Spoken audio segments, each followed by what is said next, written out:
You can't please everyone, but you can damn sure try. In this episode of the podcast, I want to go deeper into why I decided to handle customer support and feedback relating to my second book directly. So, to kick it off, I received an email recently, and I'm not going to share the name of the person because I didn't get their permission. But essentially, they purchased a copy of the book from Amazon and it arrived. And when it arrived, they opened it up and the images inside were not in color. The contents of the book is black and white, the interior. The text is all black and white and the photos are black and white, the screenshots. Now, the cover, front, back, spine is all color, of course. So, this feedback was extremely helpful to me because, number one, I reached out to find out, were they misled? Was there something in the description that indicated that the pictures inside the book may be color? Number two, it gave me the opportunity to try and make things right here because their feedback was very kind, very well written. It wasn't aggressive. They were just simply disappointed because they were under the impression the book was going to have color images inside. So this gave me the opportunity to, as I just mentioned, make things right or do my best to do so. And in my response, I was able to explain to them the cost of the book and the fact that in the US currently the book is $25 retail price. Go into a bookstore, buy it off the shelf, obviously plus tax in the US.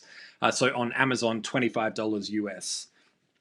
And the price is meant to be similar to that based on different currencies around the world.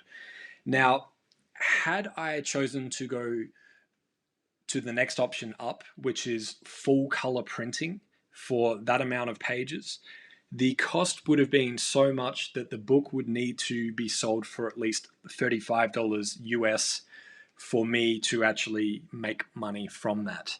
So to give you an idea, these numbers are rough because I don't want anyone to definitely quote this because there's a bunch of factors that come into play. But based on the number of pages in the book and for it to be full color, if it were to sell for $30 US, I believe my royalty was about 35 cents per book. $35, I believe the royalty went up to $3.50 per book. Now, I didn't write the book to make money. My goal with the book is to get it out and help people and provide enough value because, they're putting their trust in me, they're spending their money. I want to provide value, but I also want to keep the book affordable. So I was able to share all of that in an email. Now, if I had outsourced customer support or my email to someone else, they may have just said, look, sorry, the book is black and white. That's it. If you want a refund, click the button and mail it back.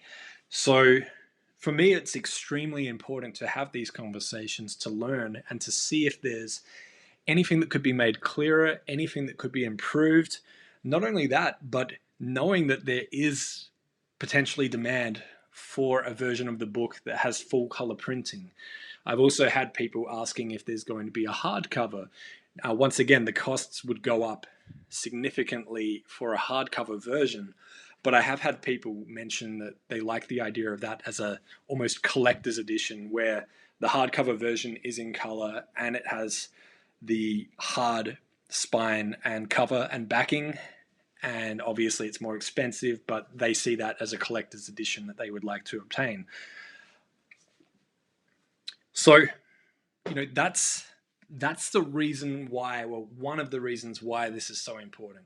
The other reason is I get a lot of direct feedback where when the book first came out, yes, an editor went through there and yes, multiple people have looked over it, but things can happen. There can be a few words that maybe spelt incorrectly, or there may be some grammar errors that were missed. So the reason why this is important is that things can always be updated. Things can always be corrected. There's always an opportunity to fix it.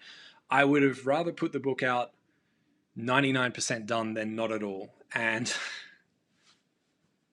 I hope that people that purchase the book can understand that. Fortunately, when I do get that feedback, what I've been able to do is, for the digital version, of course, I've been able to go in and update that. And it can push an update to people's devices in the same way that an app would update. Obviously, there's no significant or major changes to the book, but something as simple as a minor spelling or grammatical error that can be fixed, I'm going to go in there and fix it. Not only that, but the way that it works with the book is it is print and ship on demand, which means that right now no one is buying 10, 20, hundreds of copies of the book and putting them on shelves, which is saving trees. But it also means that the master file can be updated. So once again, it doesn't mean that every other week I'm going to be going in and making a tweak. And if people purchase the book, they're going to notice anything different. It's just very minor things that can be updated, which is fantastic. Obviously, people with the digital edition are going to have that benefit. So if you have the book on your Kindle device, whether you're reading it in Kindle Unlimited or you purchased it, you should be able to see that option in the app as long as you turn on updates in your settings within the Kindle app or on your Kindle device. So I just wanted to share that. It's been a really fun experience. I mean, yes, it has been stressful at times, but it has definitely been worth it.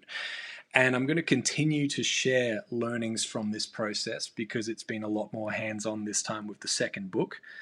And for anyone that's looking to release a book that has questions, please feel free to reach out. You can find me on social media at Ask Mike Warner.